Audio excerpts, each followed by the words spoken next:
Lord प्रभुंकर महिमा हेउ प्रियरे माँ बापा भाई भौणी पुओ झील मैंने जिते जन ये वीडियो को देखुंट प्रभु आपण मान आशीर्वाद करंतु अनुग्रह करंतु।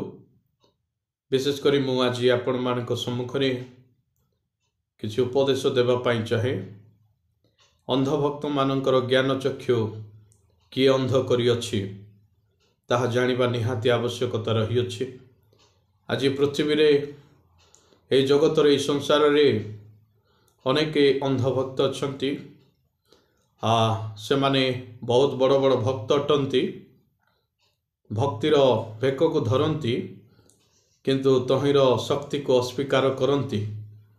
ध्यान देकी शुणु। प्रभु को वाक्य अनुसार सेमानकर ज्ञान चक्षु अंध हो जाइछि। एणु से माने दरांडी बुलुछंती, किछि जानि पारु नाहंती। मन इच्छा जहाँ पार्टी को आसुची ताहा मध्य से माने कहउछंती। अंध होइतिबा हेतु ख्रीष्ट जीशु को मध्य स्वयंभू परमेश्वर को मध्य जानि पारु नाहंती।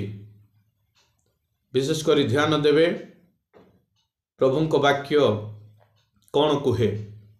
एणु आमे विचलित हेबा आवश्यकता नहीं, भयभीत हेबा मध्य आवश्यकता नहीं, आपण माने व्यतिवस्थित हेबा मध्य आवश्यकता नहीं। यह अवश्य घटिबो, कारण अंध मानकर काम कौन अटे ताहा आपण माने जानती। प्रभु को वाक्य रे लिखा जाए, पवित्र बाइबल को जितेबेले आपण माने पढ़िबे, ए पवित्र बाइबल केवल ख्रिस्टियन मानकर नुहे, कौन सी गोटिए धर्म किमा जाति निमंते नुहे। ए पवित्र बाइबल समग्र पृथ्वी मानव जाति निमंते परमेश्वरंकर बाणी अटे, वाक्य अटे। एणु पवित्र बाइबल द्वितीय कोरिन्थीय 4 पर्व 4 पदरे प्रभु को वाक्य कुहे, ईश्वरंक प्रतिमूर्ति जे ख्रीष्ट ताहांक गौरवमय सुसमाचारर आलोक जेपरी एही प्रकार लोकंक प्रति प्रकाशित न हुए, एथि निमंते एही जगतपति अविश्वासी मानकर ज्ञान चक्षु अंध करिअछि। एठी लेखा जाए परमेश्वरंकर वाक्य रे आ सुंदर भावरे सरल भावरे बुझिबा भली आमानकु एठी प्रभु जणाउछंती। लेखा जाउछि जे जगतपति अविश्वासी मानकर ज्ञान चक्षु अंध करिअछि। देखंतु अंध भक्त माने एथिपाई अंध अटंती, सेमानकर ज्ञान चक्षु को जगतपति अंध करिअछि। दोषारोप काहाकु देवा उचित? जे सेमान को अंध करिछि ताहाकु देवा उचित। आज जगतपति अनेक लोकन को अंध करि दैछि। ठीक विषय को लोक माने जानि पारु नाहंती, उचित विषय कौन ताहा बुझी भी पारु नाहंती, कारण ज्ञान मध्य काम करिबाटा बंद करि दैछि। काहेकि जगतपति शैतान सेथिरे अधिकार करिछि। एणु करी जेउ आलोक, जेउ ज्योति, जेउ सुसमाचार ताहा साधारण नुहे, गोटे गौरवमय, ताहाको से माने जानि पारु नाहंती। सेमान को जीवन रे ताहा प्रकाशित हेउ नाही, सेई आलोक सेमान को पाखरे पहुंची पारु नाही। एते अंधकार एते गभर रे सेमान रहिचंती। एणु करी विशेष करी सेमानकर जीवन प्रति आउ जगतपतिर जो कर्तृत्व रही, जो बंधन रही अछि, सेथिरु मुक्त हेबार रही अछि। जदि मुक्त हेबा पई चाहूचंती ए अंध भक्त माने, जदि मुक्त हेबा पई चाहूचंती जगतपतिर सेही चतुर ठारू अंधकार ठारू, तेबे सुसमाचार को विश्वास करने को पड़िबो। यीशु ख्रीष्टन को निज हृदय रे विश्वास करने को पड़िबो, ग्रहण करने को पड़िबो, विश्वास करिबो, मुखरे स्वीकार करने को पड़िबो जे यीशु ख्रीष्ट ही आमानकर परमेश्वर बोली। जो व्यक्ति हृदय सहित ग्रहण करे, विश्वास करे, मुखरे स्वीकार करे, तांकर सुसमाचार को बुझे जाने, तार ज्ञान चक्षु खोली जाई थाए। आउ ता निकटरे परमेश्वरंकर गौरवर सही आलोक सुसमाचार से ज्योति प्रकाशित होई थाए, प्रकाश पाई थाए एवं से प्रभुंकर विषय को अधिक जानी थाए। ईश्वरंक विषय केही काहाको संपूर्ण व्याख्या करिबा असंभव अटे, कारण से ईश्वर स्वयंभू परमेश्वर अटंती। ताहांक विषय व्याख्या करिबा, ताहांक विषय अधिक ज्ञातव्य हेबा यह उचित विषय नुहे, ताहा ही पारिबो नहीं, कारण ताहांकर जो समस्त विषय रही अछि सेथि प्रति आमानकर ज्ञान छोट अटे, आमानकर बुझिबाटा कहिबाटा सब विषय कम अटे। एणु ताहांको बुझिबा पाई, जानिबा पाई हेले निजे विश्वास करिबा को पड़िबो, मुखरे स्वीकार करिबा को पड़िबो, वाक्य अनुसारे जीवन काटिबा को पड़िबो। प्रिय माँ बापा, भाई भौणी, पुओ झियो माने, आपण माने एई वाक्य को देखुछंती। कलसीय पुस्तक 1 पर्व जेतेबेले परमेश्वरंकर वाक्यरु देखुअछु 15 पद एवं 16 पद ए स्थान रे प्रकार लिखा जाए, से अदृश्य ईश्वरंक प्रतिमूर्ति समस्त सृष्टिर प्रथम जात।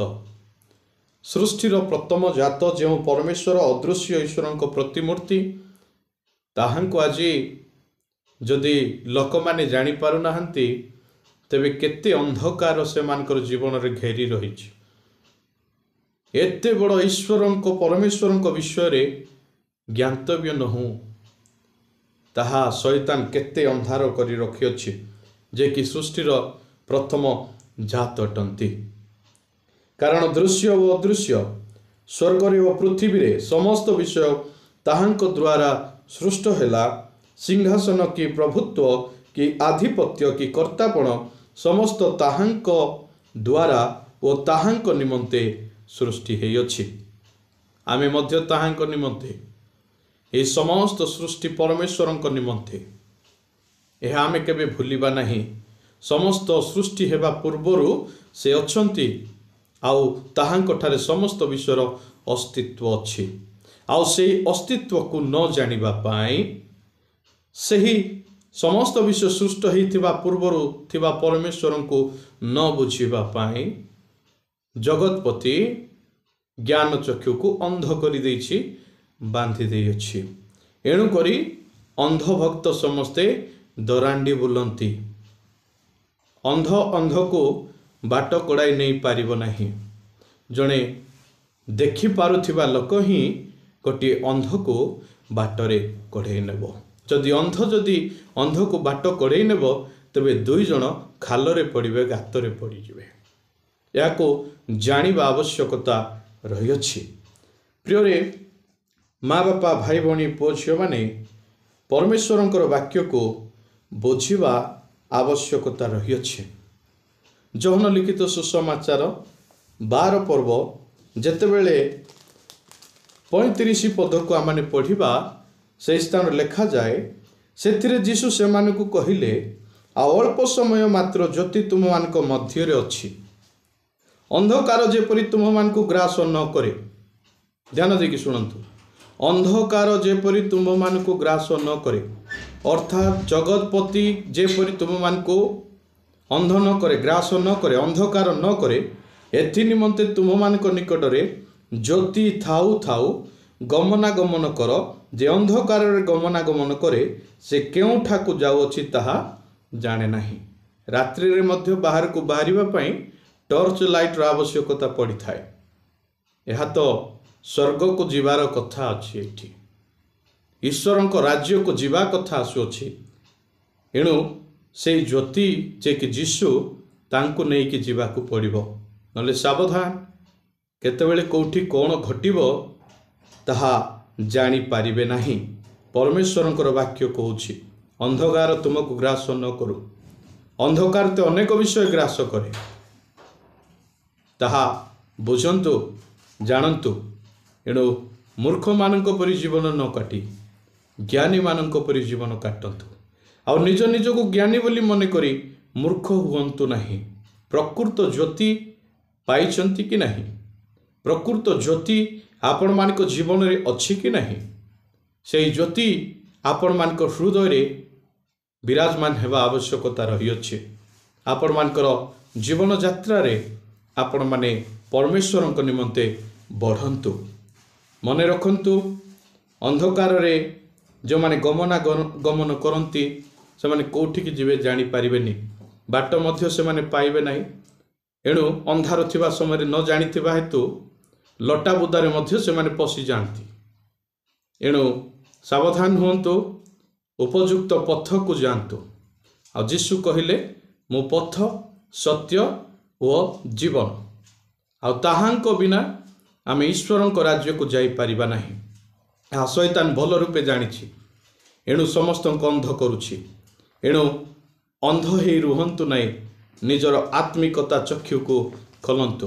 मोर प्रार्थना प्रभु आपण मानकर आत्मिकता चक्षु को आत्मिकता ज्ञान को खोलंतु संपूर्ण रूपे एवं से पथ को चिन्हंतु से ज्योति को पांतु एवं आराम से परमेश्वर राज्य रे प्रवेश करंतु। मोर विश्वास भरोसा आपण माने ए उपदेश को ग्रहण करिवे। परमेश्वर वाक्य अनुसार जीवन काटिबे। God bless you.